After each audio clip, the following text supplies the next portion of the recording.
Welcome to this presentation about Nigeria, a market we have been investigating.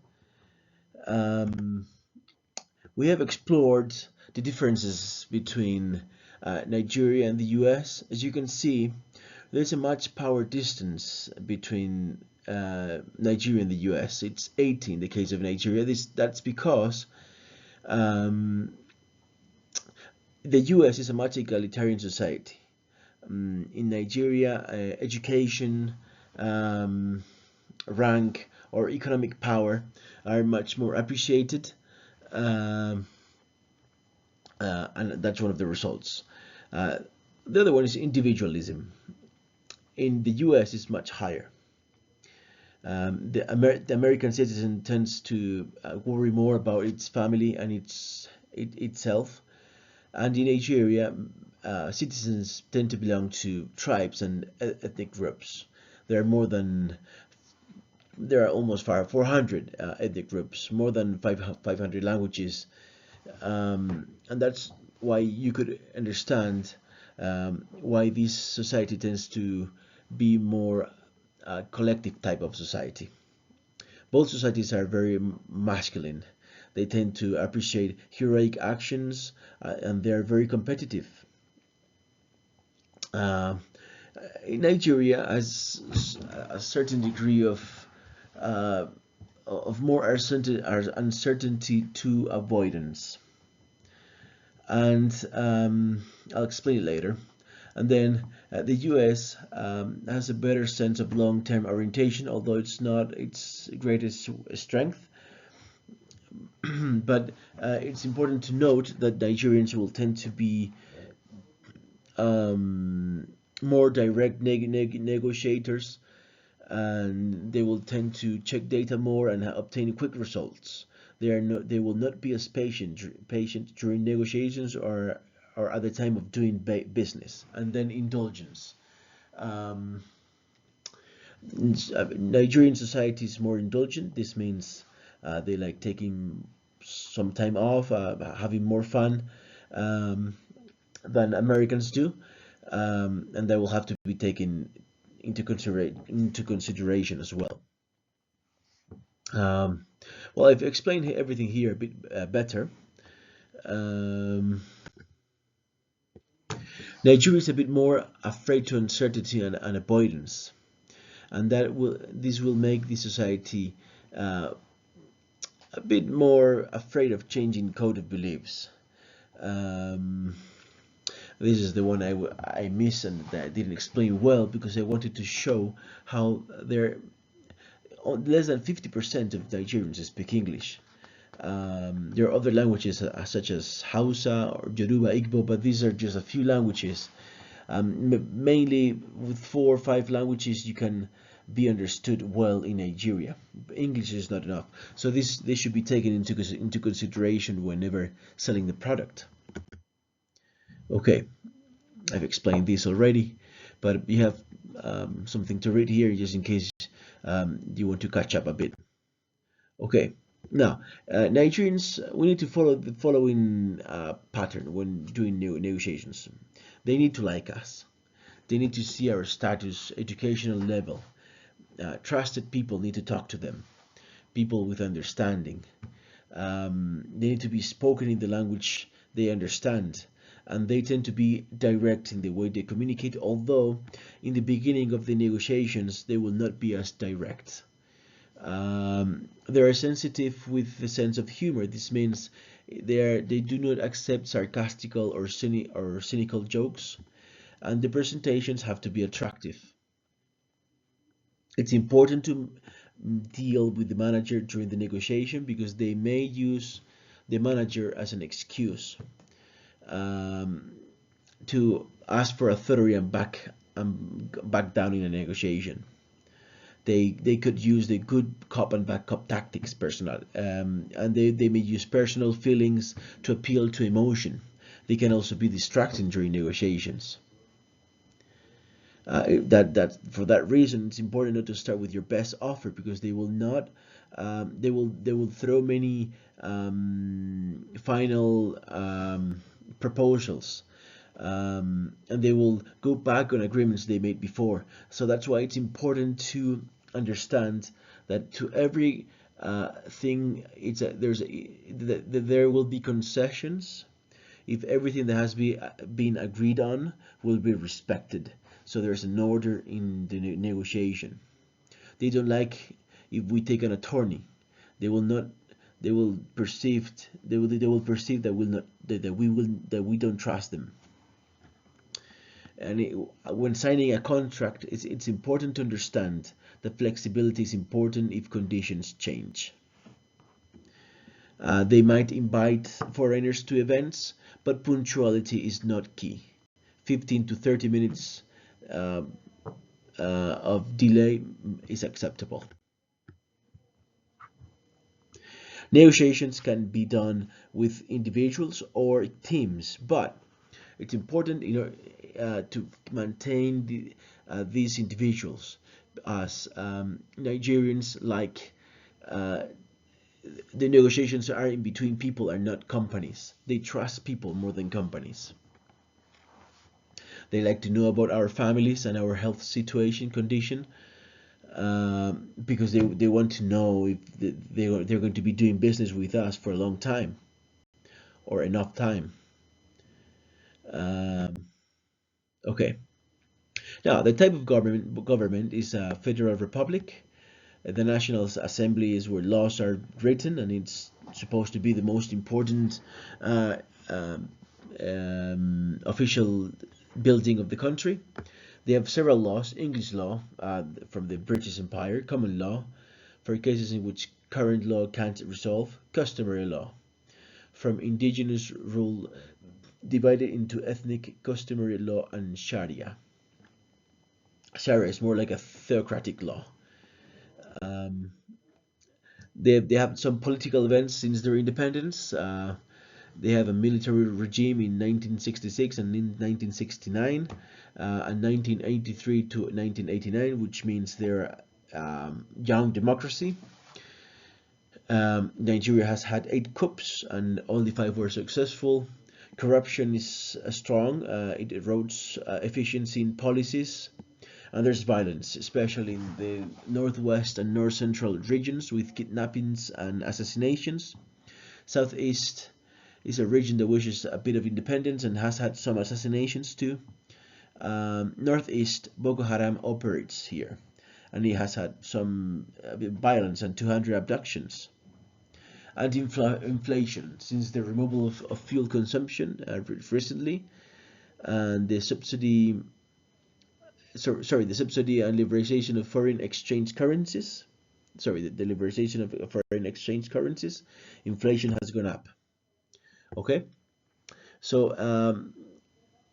uh, Nigeria is kind of a repressed country, or least free. Um, Properties and rights are not doing well. Judicial effectiveness not well. Government integrity not well. As you can see, it's missing in that regard. Um, okay, so you can see you can see here better a comparison with the US. You're going to excuse that it's not fully visible, um, but it's 40 in investment freedom, and financial freedom is almost 45 or 50, and the US here has 80 and 70 sort of, right? So the US is pretty much better in every regard is except for fiscal health. Okay, so Nigeria has four main issues. Getting credit. It's really hard to get credits in this country. There's not much background information about the history of these banking companies from recent years. Paying taxes, you need to make 48 payments a year. It takes 349 hours to prepare the payment of taxes. If there are inefficiencies, it takes 2 years to resolve them. And you may recover just 27 or 28 cents of a dollar. So there are big risks of investing in Nigeria. So they will have to be well considered, and it will be very important to make really good friendships. Although it's important to understand that there's one difference between bribery and making friendships. Um, Now, when doing business, you have to go to the Corporate Affairs Commission and give your company a name. You will need a tax identification number, and you will have to follow the Labor Act, and you will also need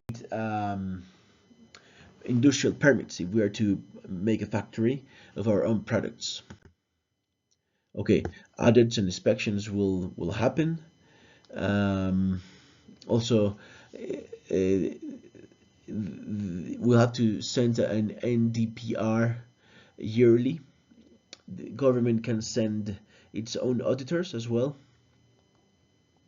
and we'll need permits and licenses, as I've said. Um, Now, foreign participation asks for at least 100 million naira, which is something like 60 or $70,000, more or less. Okay, now interest rates are really high, 27.5%. That taxes are below 25 million, tax exempt 25 to 100 million, 20%. Above 100 million is 30% tax. Custom duties can vary from 5 to 35%. It can be very expensive to import to Nigeria. So, and also we have to fight inflation. Um, Okay, and the Nigeria Free Trade Agreements are the following ones. The African Continental Free Trade Area, World Trade Organization member, which means it will share tariffs with the countries of this organization. African Growth and Opportunity Act, this improved trade with the US. And Nigeria has 31 free trade agreements with other countries, tax treaties with 13 countries such as China, the US, India, and Belgium. Nigeria is a member of the World Trade Organization with average tariffs of around 11 to 13%. Agricultural products are taxed more heavily, while manufactured goods have the lowest tariffs. Nigeria also participates in ECOWAS, which allows for regional integration and trade, and has also signed on the African Continental Free Trade Area, or AFCTA. For businesses, this creates both challenges and opportunities. Tariffs increase the cost of imports, especially those consumable goods, but regional agreements offer opportunities for scaling operations across the West Africa. Nigeria also tries to attract foreign investment through incentives like tax holidays for pioneer industries, special free trade zones like Lekki, and exemptions for renewable energy and manufacturing. However, there are restrictions in sensitive industries such as oil and gas, broadcasting, and land ownership. So, the best way for foreign investors to succeed is through joint ventures with local firms, which help navigate restrictions, reduce risks, and increase access to incentives. Looking at Nigeria's recent economic indicators, the GDP was around 3% in 2022, a recovery from the pandemic downturn. Inflation has surged above 20%, which is mostly driven by rising costs of food and fuel. The central bank's interest rate is high, which is at about 18%, and this is done in order to control inflation. GDP per capita, or the PPP, is about $6,000.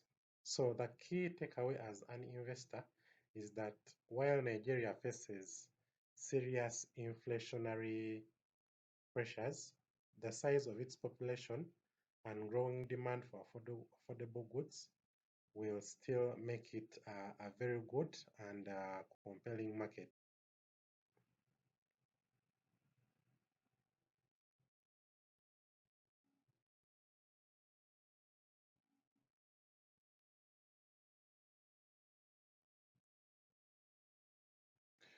For the currency trends, the Nigerian naira has lost significant value against the US dollar in the past 5 years. This is largely due to Nigeria's dependence on oil exports, limited foreign reserves, and a system of multiple exchange rates. For businesses, this creates a lot of major risks. Exchange rates can fluctuate dramatically, which erodes on the profits. Therefore, companies entering Nigeria should consider hedging strategies, sourcing inputs locally, and pricing their products in ways that account for volatility.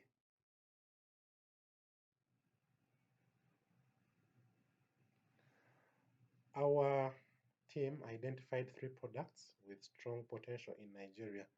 The first is a low-cost water purification system, and which can provide clean water to the people of Nigeria.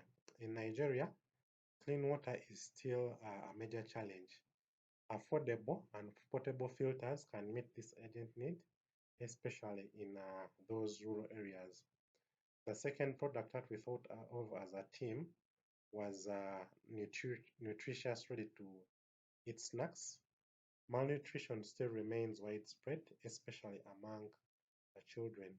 Therefore, provision of affordable and fortified snacks like biscuits or cereal bars can improve nutrition and appeal to the very many busy families. And the last product idea that we came up with is the solar powered lantern. Nigeria's unreliable energy and electricity makes solar solutions highly desirable. Compact lanterns can provide light rather and charge mobile phones, which are widely used across Nigeria. Thank you so much for listening, and I hope that you can take our proposal. Thank you.